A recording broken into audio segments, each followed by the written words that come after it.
Probably gonna have to edit that out now at the beginning of the video.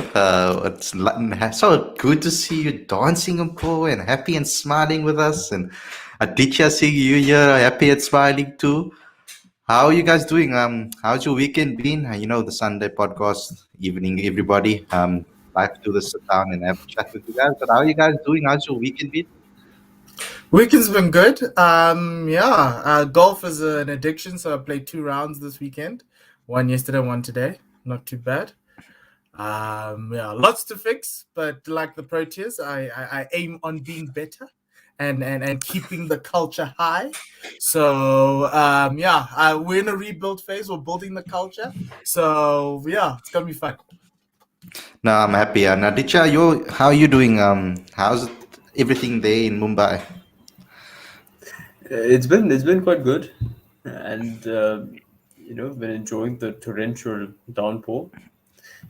My car's been hit by a tree like 3 times since last year, which is not cool. But yes, it has survived. It's nice. But other than that, it's been a good weekend, and I think more than anything, I'm happy to see the sort of fight back that India has staged in the test against England at the Oval. And of course, I'm very happy to see Mr. Francois Duplessis return to form in spectacular fashion. So all in all, good weekend. I think let's start that over there. I think that's an excellent point to start. Faf Duplessis, my word. I mean, coming back from a concussion and then performing at that level so quickly. I mean, phenomenal on my part. It's going to cause us headaches going into the T20 World Cup. We'll obviously have to wait and see on Thursday. I'll put money down that he's not going to be in the squad. I'd be very surprised if he is. Because the amount of silence that has come out of that camp, whenever they've asked them about Faf, they've always been 50-50. They just never wanted to speak about him. Because if Faf was truly injured, you could have said, we've spoken with Faf. It's just that he's concussed. He may not be able to make it for the next 3 because we're struggling to meet each other halfway. But he said he's available for the World Cup. That's a much different stance to what we've gotten a long way. And that's why I'm like, actually, I should put money down to be like, if Faf's not going to be there, guys, like, I don't think he will. And let's temper our expectations, like how when Manchester United fans found out Cristiano Ronaldo was going to Man City and they went all crazy and they cried and whatever it is, and then somehow, somewhere, because they like from one day they called him a traitor, the next day they were like, oh, great God, but that's not happening. I don't think it's happening. It just doesn't seem like he's coming. And he scored 120.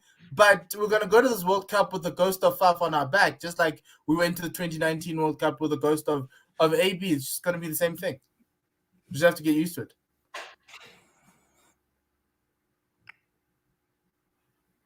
Are you going to leave it there, Aditya?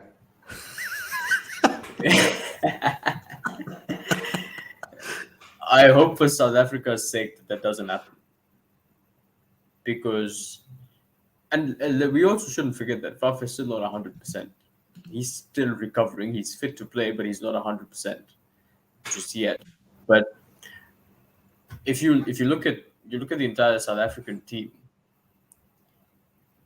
with the number of CPL games that Faf has played and led, and he's going to be playing an entire second half of games in the IPL. He's probably going, if he doesn't play, he's going to be the best prepared South African who never played the World Cup. And that to me sounds a bit, um, it sounds unfortunate. I think it's a little bit travesty if Faf didn't play. And I think we're going to know more on Thursday about what the World Cup squad is going to be. But for South It's not Africa's like sake, really, the only problem is that they've moved. This team has moved on in terms of they. I'm worried about team cohesion, but I understand we're all professionals. My only issue is that we've been you should have been planning for the first game of the World Cup, the plans that you're going to have, the batting you're going to have. We're going to go to the World Cup without a solid batting lineup, without even guys knowing what each of their roles are going to be going into the World Cup. Because A, yes, Timber's been injured, I understand, but B, we've been chopping and changing all the way up until now. And then C, if you add another Faf into the equation, and as we've said over the time, Aditya, you've said that you want Faf to open with Quinny. What does that mean for the rest of the batting lineup? You can't all of a sudden have this guy come in the UAE and then expect against Australia for us to be guns blazing. I'd rather go with the guys who've been in the setup before and can do it. Yes, Faf's on form, but I don't know what that means for Aiden, what that means for Timber, what that means for Rassie, what that means for David Miller, because he hasn't played with them in South African shirt. And I think we can't let that part of the thing go, even though I would just, the way things are going with the South African cricket team, I throw Faf in and be like, guys, let's just go. But the only problem is your expectation levels as fans needs to be very low, because we might lose to Australia, but we might end up beating the West Indies, and then we could give England a run in Sharjah with a Faf du Plessis if he comes right on the day. But I'm just not. I'm just very worried about what that lineup looks like with Faf, just because he hasn't been with these guys. but I think generally, I'm not sure the team management themselves know what the lineup is going to be going into the World Cup, because we've seen that degree of inconsistency in roles and positions and selection in general. Yeah, you So can take the whole it's Yana and Manvisa Hendricks situation in the T20s, and you're like, guys, what are you doing? exactly, and it's the same. It's the same with the captaincy, right? Like, I love Keshav Maharaj, and I guess that's where the title of today's show comes from. But what was the process that led to him being selected as stand-in captain? Exactly. And That's and the very word process, and the word process is important, right? Because all along we've been sort of critical of Mark Boucher for being appointed as coach without an apparent or perhaps transparent process, and now it feels like Keshav Maharaj, brilliant as he is, has been selected in what feels like an A arbitrary knee-jerk selection. reaction. Maybe this is why Enoch left. He was like, y'all don't have a plan. I don't want to put my no name plan, on it. and that's my concern. Yeah, is the plan. I mean, we could do have a poll going, guys. But There's a here's the poll other thing. currently going. Here's my There's a poll other currently going situation. on the channel currently, with you guys can pick your captains out of Pavuma, Kesha, Farasi, and Aiden. Those are the only guys that I could fit in. If you think anybody else, please put it in the live chat. At the moment, Rassi is winning the poll by 38%. And Keshav and Aiden are tied on 23%, and Bavuma on 15%. So that's what the fans are thinking, and that's their thinking behind everything. Process-wise, I think from that perspective, we need to think about what the process is. And I think we've mentioned it on so many occasions, or I've mentioned it on so many occasions. I think that from what Mark Boucher has done so far, consistently, other than Quinton de Kock, so the other captains that he's picked are Heinrich Klaassen, the other one is Temba Bavuma and Keshav Maharaj. All four of those appointments have different merits and different viewpoints. If you think about it, it has all four offer different reasons. Now, Temba, I thought, because of domestic cricket, success at domestic cricket, Enoch being the assistant coach, him knowing him at the Lions, winning trophies at the Lions with Guavo and with Enoch as a coach. I thought, okay, cool, most experienced captain in the side. It made sense to me from that point of view. Then when Keshav gets the job as well, I look at it and I'm like, okay, cool, successful captain with the Dolphins, recently winning some trophies with him. Makes sense, most successful domestic captain, one of the most successful domestic captains. But then Quinton didn't really captain at domestic level because majority of the time he was playing for the Proteas. He did captain the Blitz, I think it was, for a little while. And that's where he got the captaincy over there. And then you go to Heinrich Klaassen, who also up and down captain at the Titans, not always the number one choice for captaincy over there either. So it's not like there's a constant process right through with every single captaincy appointment. I think that's my problem over here, because that they're not transparent enough. I think with Heinrich Klaassen being in the T20 setup, I thought that was Boucher's go-to man if Temba wasn't available. Paul, what is your thoughts on that? That baffled me. I love Keshav Maharaj. I think he's amazing. He did a great job yesterday. But my issue was, what did Heinrich Klaassen do so badly in the Pakistan series that he wasn't considered the immediate captaincy option the moment Temba went to the hospital? He's playing in the game. The last time Temba was unavailable, it was Heinrich. It wasn't Aiden. It wasn't Rassi. Keshav was in the squad, but he didn't play. So, like, what? Like, I was sitting there going, who signed off on this? Like, what did he do? Could it perhaps be the difference in formats? Because it was T20 that Heinrich captained. But Heinrich was the captain in the ODIs. Because remember, the Pakistan series ODIs and T20s, and Temba was unavailable for both. I think he got injured in the first game, and then Heinrich was captain for the rest. I think Heinrich captained in the pink, well, it was after the pink ODI, because I think Temba played that. I don't know. But my issue with all of that is the thinking. You went one way, and he's been the guy. Even before Temba became captain, Heinrich was given opportunities to captain the side. So I kind of was like, but like, dude, why would you, in a must-win game, or 2 must-win games, because Tuesday still must-win, go for a guy who's literally played 12 ODIs, has not captained at international level, and you're gonna give him the captaincy when Heinrich Klaassen did an okay job against Pakistan.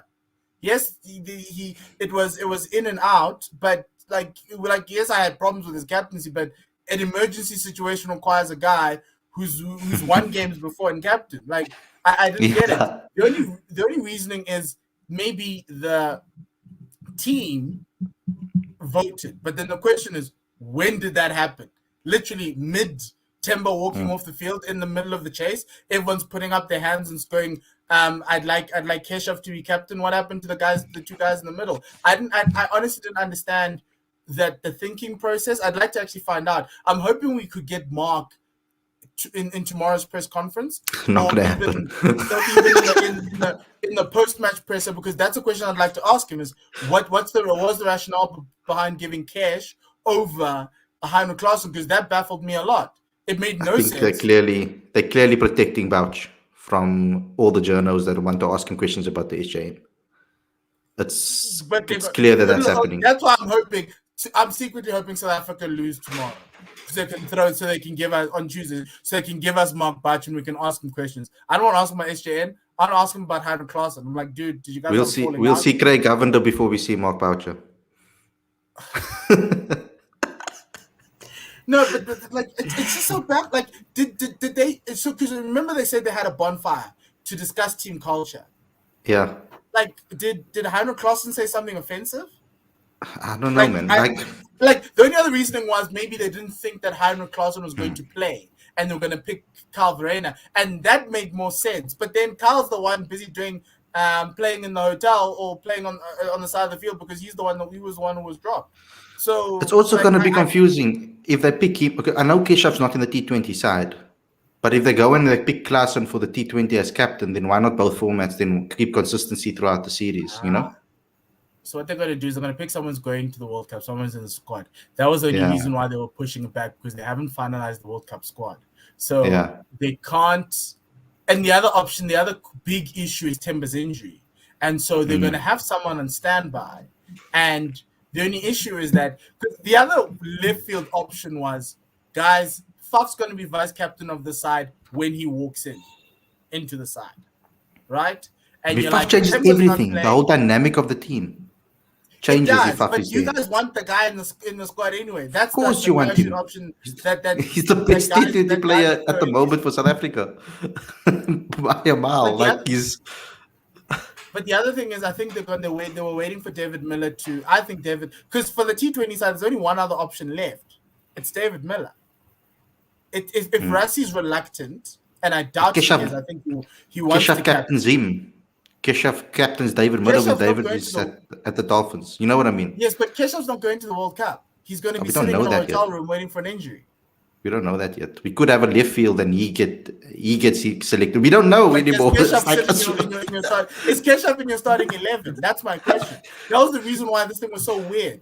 It was in South Africa, Keshav's not starting because Tabré Shamsi is the one spinner we play. Unless if we're going into a period of two spinners. Because when you play India, Keshav's not going to be playing against India unless if we wanna take Tabré Shamsi out and make him play. So it's just a situation for now. So if it's a situation for now, that's fine. But what importance are we placing on these ODI games? We're complaining that we're 10th in the Super League rankings, but we give a guy who's never captained international cricket an opportunity to captain a game you need to win. This series for Sri Lanka is one of those. If you look at South Africa Super League schedule, this is the one you need to win. It's not the Netherlands. Yes, you need to beat the Netherlands next year, but you've got some very tough opponents coming up next year. You've got Bangladesh, which is not a fait accompli in Bangladesh. So I'm sitting there going, guys. And with that coaching staff. Yeah, so I'm sitting there going, guys, why do you want to give it to somebody who's new, who's like literally green? He did a great job on Saturday. I loved it. But it could have gone badly either way. I see a comment over here about Timber as a person, but I feel he is keeping better batsmen out of all three formats. I wouldn't agree with that with regards to ODI cricket, because I mean I've got a little stat available that I pulled out the 29 average. Yeah, well, all three since 2016. Since 2016, his average since 2016 has been phenomenal. I'll just read out the stats that I have available over here. With regards to Temba in 2016, I know he only played one match. In 2017, he played one match, average 48. But in 2020, he played 4, average 43, and in 2021, average 41. His current average is 49 in 13 matches. You know, he averages 49 so in ODI side, I don't agree with that, but maybe you can say that in Test, or maybe you can say that in T20. I mean, perhaps. But they picked Temba for a specific role, is how I see it. And I'm trying to understand. Others try to put myself always in the selectors' minds and try to think on how they're thinking. And a lot of players have spoken about Temba as what type of leadership he brings to the dressing room. We asked Aiden that, Aditya, in our interview with him, and he spoke actually quite highly of Temba. Obviously, the players maybe are not going to say, "Oh, Temba's a crap captain." Obviously not, but it's what they say, man. What they say and what qualities they like about him. And perhaps in this particular team right now, you needed some stability and you needed some level heads. My choice was always Aiden for captain. Personally, but I thought that it was too premature, given that he's trying to find his form, especially in white ball cricket. Because I'm always a guy in the future, trying to think of the future, building for the future, you know, giving experience, giving youngsters opportunities. So that's always been me since day one, and I've always been like that. I'm not going to change that mindset, because I mean, with the football team I support, age is just age, you know. If you're good enough, you're old enough. So that's what I mean. I come from that mentality throughout my career, throughout my life in sport that I've played as well. So it's just one of those type of things. But Aditya, when you look at it, do you feel that way? What do you feel about Temba as a captain? generally speaking, and their process and what the thought process was when picking Temba as a captain. Because that also came as quite a shock to us. I mean, Mpo, we gave a reaction to that. Aditya, you gave a reaction to that on our previous video. It was all a shock to us too. None of us saw that coming either. So, what was the process over there? Look, it was an interesting choice of captain, and I don't think any of us expected it, because up until that point, Rassi van der Tussen was probably the most established and successful player in the two white ball teams, and it didn't look like the selectors were going to select a bowler as captain. So the most obvious choice, probably to me, would have been Rassi van der Tussen, but I also found that South Africa have tended to take risks with captains, like Graham Smith being the example. And, Temba was possibly a selection along those lines, given that Graham Smith was director of cricket and would have, invested in Temba as a young captain and developed a team around him.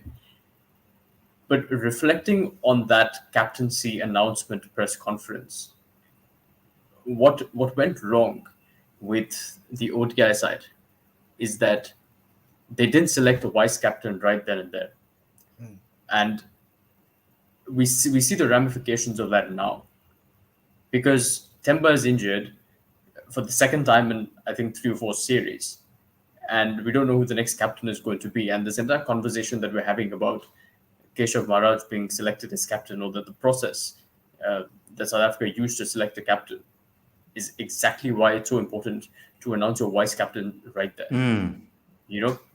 That was the biggest fault is the vice captain. They said that we'll select one as and when we find, but I don't think it works like that. And it shouldn't work like that, because are you going to say that you're going to have like a random selection of a vice captain? It doesn't work like that. It has to be an established player in the team anyway. You're not going to have a player who's struggling to find his place in the team to be vice captain. But I think at the time they had an issue, because if you look at those limited overs 11s, the only other person who had staked their name in that 11 outside of the bowlers, there were 2 people. It was Rassi and it was Quinny. Every other, and David Miller. But David doesn't, I don't know, but out of those 4, Rassi is the only logical option. But I don't understand, and it's maybe it was his age, because Rassi's like 31, is 31. He's a year older than me. Even though he's going to play in 2033, I didn't understand why they couldn't have done that. I understand Aiden. At the time, Aiden was not in the T20 side when they made that call. He was in the ODI side, but averaging 26. And at that point in time, it was a question of between him and Yanaman, because Yanaman had just had a good start to his ODI career. So that took Aiden off the table. The only problem is, just like you said, it just created that instability in that vacuum, which is why Heinrich Klaassen was just so important, because it kind of felt like even if you made Heinrich Klaassen vice captain, he didn't need to play all the games.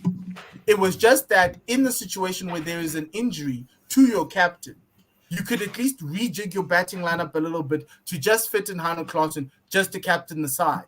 But I think they wanted flexibility. It just went the wrong way.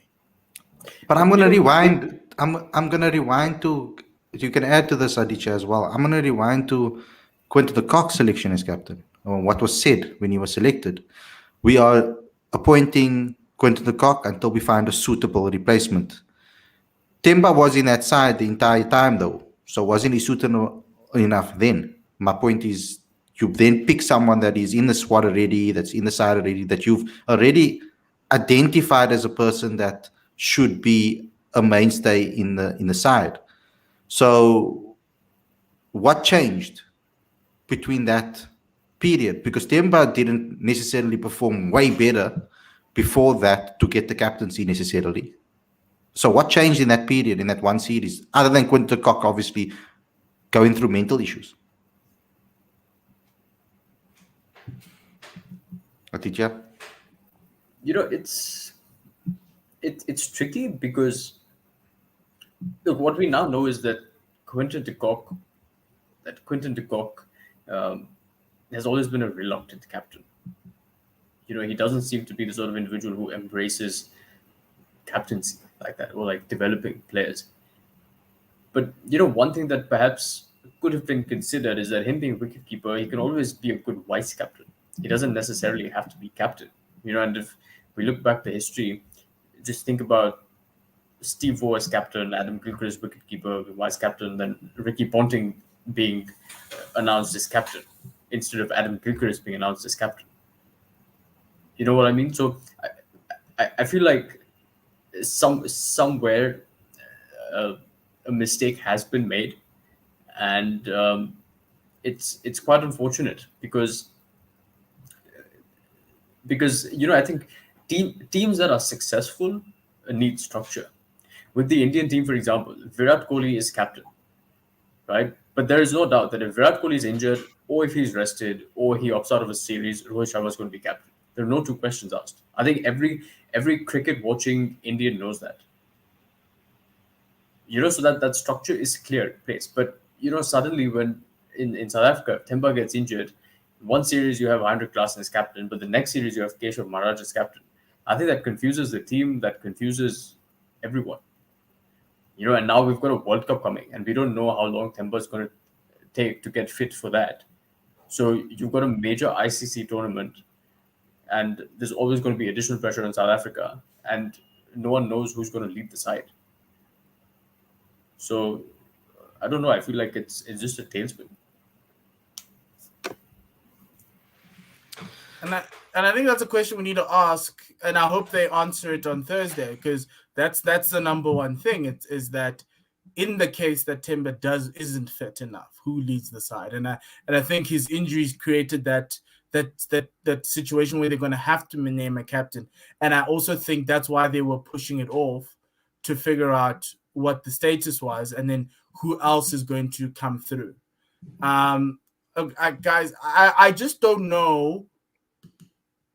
Because that's where the issue was. We wanted CSA to make a call. We wanted them to make a call on guys who are going to be in the side for the long term, right? They could have made Aiden Markram captain of the ODI, of the limited over side, and said, yes, he averages 26 after 31 games, but we're willing to go with it, and that's what it is, right? And we were shutting it out.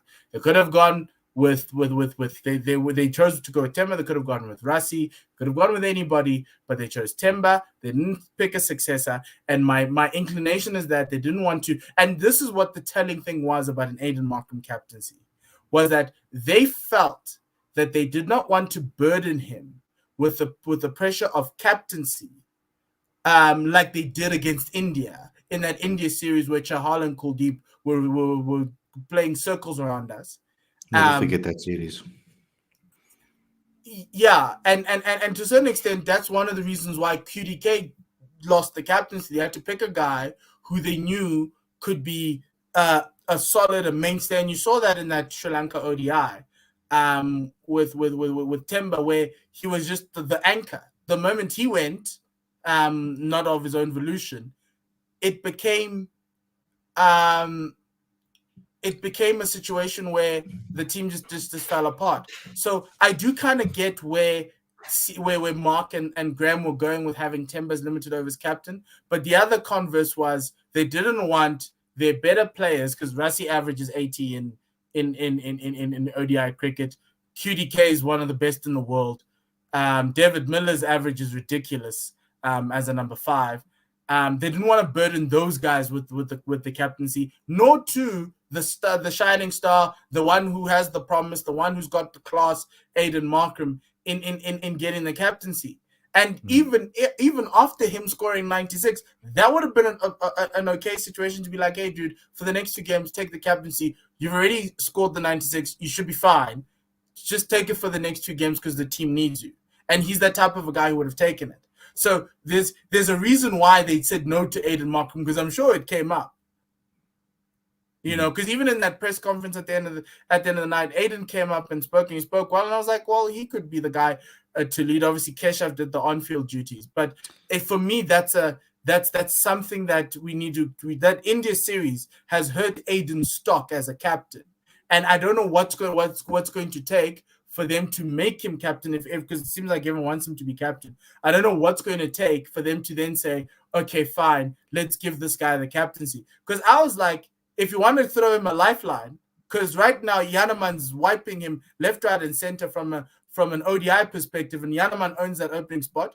Throw him the captain's armband and make him back to 3 or 4, whatever you guys want. Because supposedly Aiden Markham's a middle over batsman, even though he averages like 17 after batting from 3 downwards. He averages, I think it's 37, close to 40 opening in ODIs. So for me, that's the thing that we need to consider, is that they didn't want performances. They wanted him to play with as free a head as you wanted Quinny to bat. So that's, for me, that was the other telling thing from Thursday. And I think you can't also just blame Aiden Markram for that India series. I mean, I was on that tour. I was on the tour, went to all the games, sat in all the press conferences for every single game for that whole 5-match ODI series, 6-match ODI series. And when they selected Aiden as a captain, it also came as a shock to everybody. Everybody looked around, and some even looked at me, because Aiden and I have been in contact for quite some time. So I was like the one person that he like recognized in the presser, and he greeted me. So a lot of people looked around like, where did this come from and what happened? The entire team kind of flopped during that period in that particular series. It wasn't all on Aiden's captaincy that created that. Failing of the batting was so poor in that series.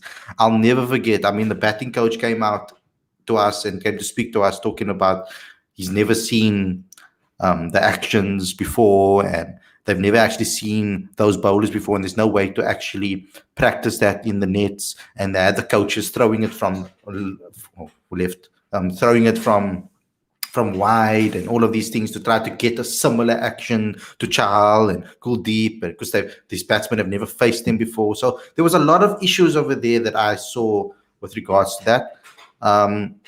But my problem with picking Aiden currently as a captain is that I don't feel that his place in the ODI setup at the moment is, when everybody's fit, is 100% certain, and his position on where he's going to bat. Same in T20s. They're still messing him up and around the order. You know, when Temba's available, Temba opens, then Aiden gets dropped down the order. Sometimes 6, sometimes 3, sometimes 5, sometimes opening. And he even said it to us in his interview about, you know, he's versatile. There's no specific order like where he specifically bats. He's tried to work that into his game, and that's whatever the coach needs, he'll be there for that. So the problem with a captain is that there's no surety around a lot of the players in this particular squad, in this team. We will only know when the World Cup squad gets selected on Thursday.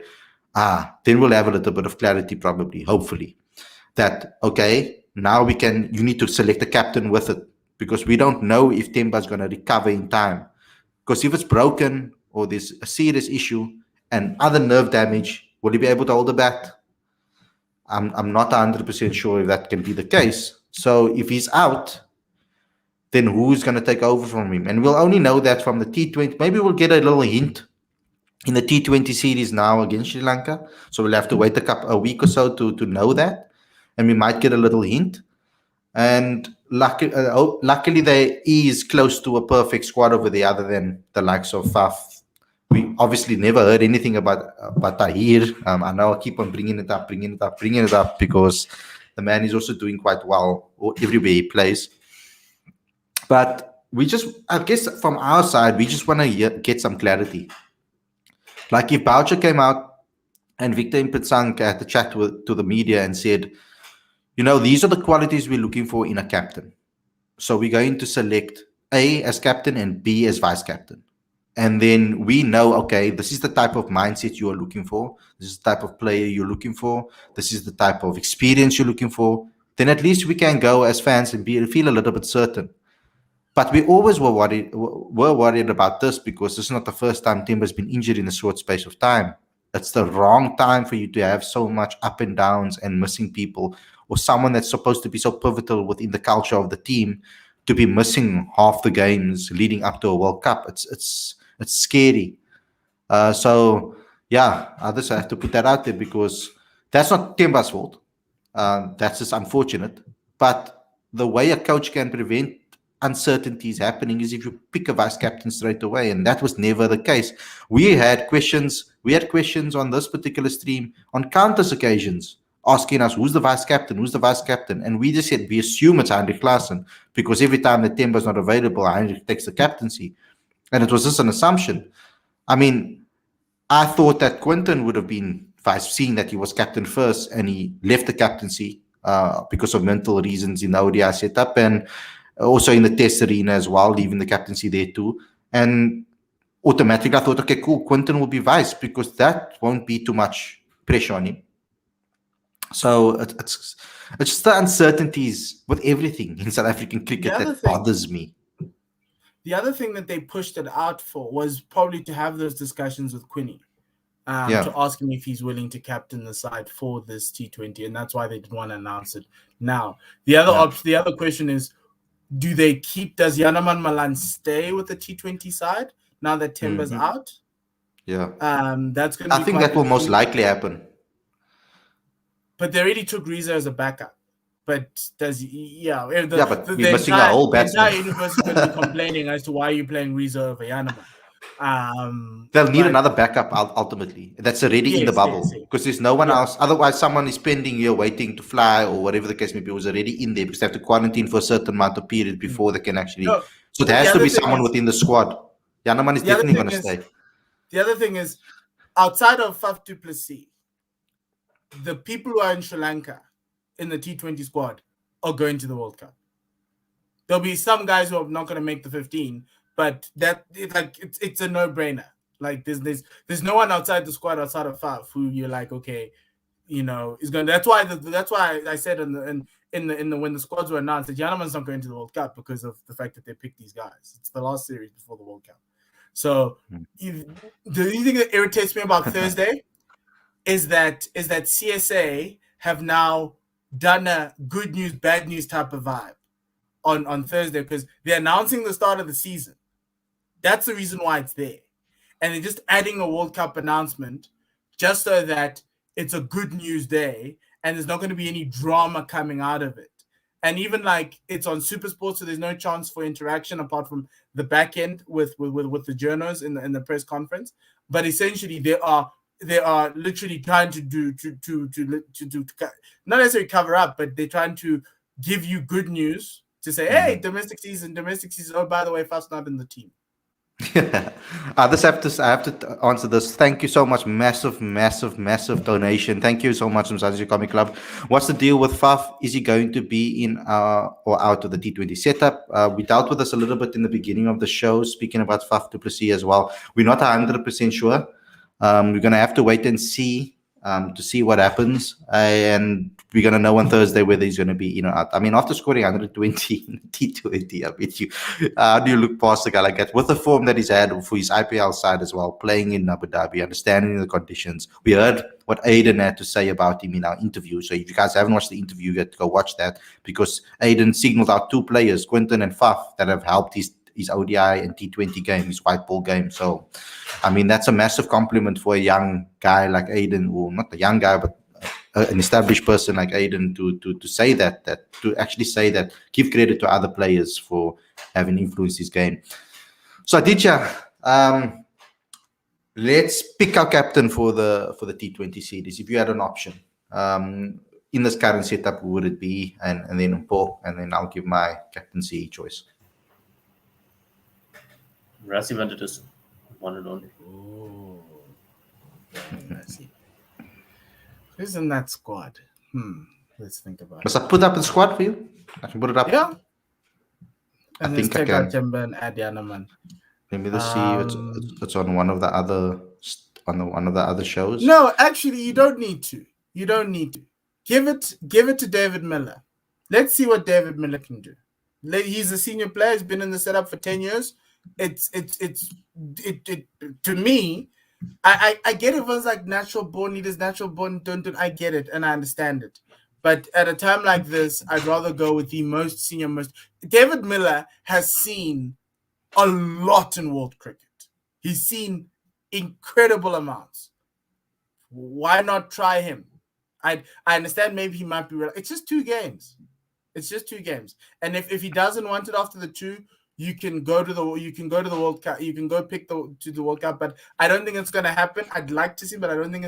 I think Russie's the obvious choice outside of them begging Quinton to be captain. So, yeah, like and the only reason why they pushed it off was to speak to either David Miller or Quinny. So I think for me between those 2. Okay, so I'm going to read out the poll. The poll has swung hectically. So Pavuma's on 21%, Keshav Maharaj is on 33%, winning the poll. Rassi is on 25%, and Aiden's on 21%. So we can see how divided as a fan base we are when it comes to this. So it's crazy that that's the way it is currently. I don't know if you guys can put other guys in the comment section to say who else you wanted to see. But I think Rassi van der Dussen, because of the stability, being the main guy on the side, continuously performing. I know performance has nothing to do with captaincy necessarily always. Not your best players are not always your captains. We've seen that in the Rugby World Cups with John Smith when he was captain. We've seen that with Siya Kolisi being captain. He's not necessarily always the best player on the field, but he gives committed 100%, 80% to 90%, 100% performances consistently. We've seen that with Graeme Smith wasn't the best player in that team when he got selected as captain. With Faf, I could perhaps argue that he was. So with Faf and AB, and maybe and Faf was unbelievable. Like he's my favorite captain in the history of South African I see Graeme Smith like the most successful. I get that, but Faf was just the way Faf just accepted the ability for Rispin to win you games as a South African cricket team is the type of leadership I want. The only problem is that he's not there on Thursday. Yeah. And Dex, I know you say Hansi, but I mean, I'm not old enough to actually know what Hansi's captaincy is about, really. And for majority of his captaincy, I wasn't even in the country. So for me to be able to say that and speak about it, like, an interesting one. So like it's a very difficult one. I think Hansi's captaincy for me was tarnished by what happened in 99, 2000. Largely he was great, and he was a very good all-rounder. I really enjoyed Hansi as a cricketer.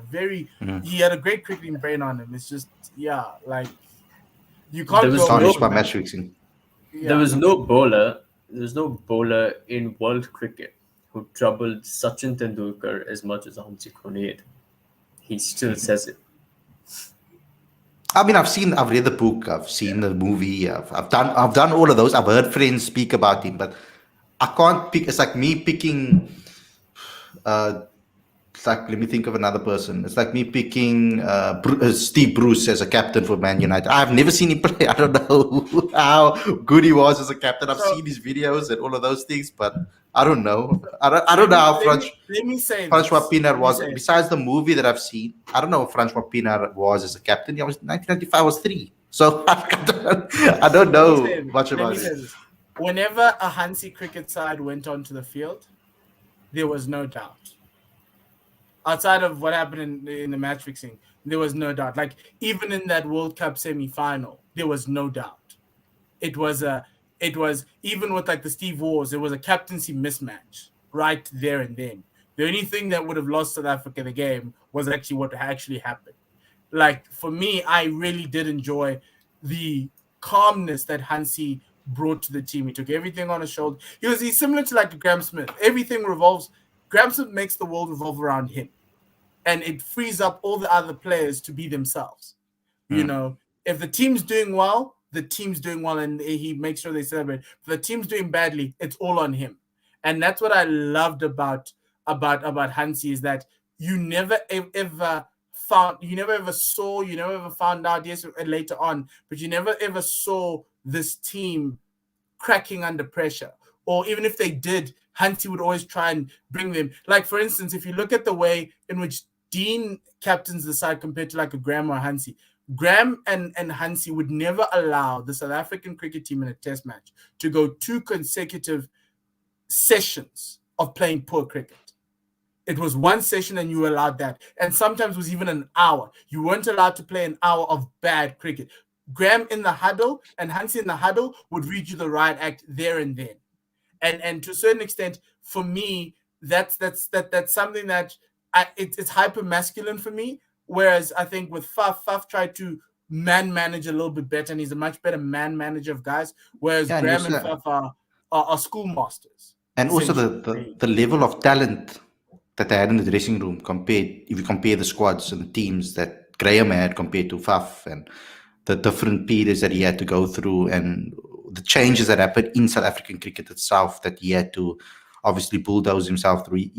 Graham's type of captaincy, I don't know if it fits this modern generation of players and the way social media is and all of those type of things, Which is why also remember the coaching, and that's why Faf was such a brilliant captain, because he took everything on his shoulders. I remember press conferences that I'm like, Faf is here. Like, why is Faf talking? It should have been like someone else should have spoken, maybe the team manager or something. And Faf is there answering all the questions. I was like, wow, shocked. With CSA problems and other things off the field and all those things, etc. But guys, thanks a lot for this conversation. I really enjoyed this episode. Thanks a lot, Mpo. Thanks a lot to DJ for coming on the show. I'm hoping that we see Mpo more often on these podcast shows. I really enjoyed having it. On Thursday, we're gonna stream live straight after that is announced, guys. We're gonna go live with that. So, guys, I want to be in the press conference. After the press conference. Aditya is gonna be in the presser. So, as soon as Aditya is done, I need to be you done. As soon as you're done and Aditya's done, or I can go live for a while until you guys are ready. And then you can just join when you are, so that we can be first, everywhere. So, so guys, thanks a lot for tuning in. Hope you guys enjoyed this episode. You know what to do: smash that like button, subscribe, download the latest issue of the magazine. Link is in the description. That's where you get your other fix of Cricket Fanatics Magazine exclusive content straight to your inbox every single month.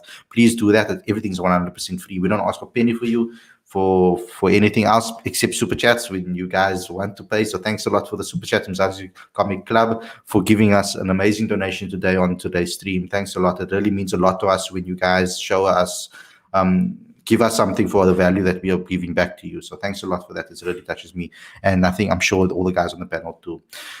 Okay, guys, see you again tomorrow with another episode of the Daily Show, and stay tuned and have a great week. Cheers.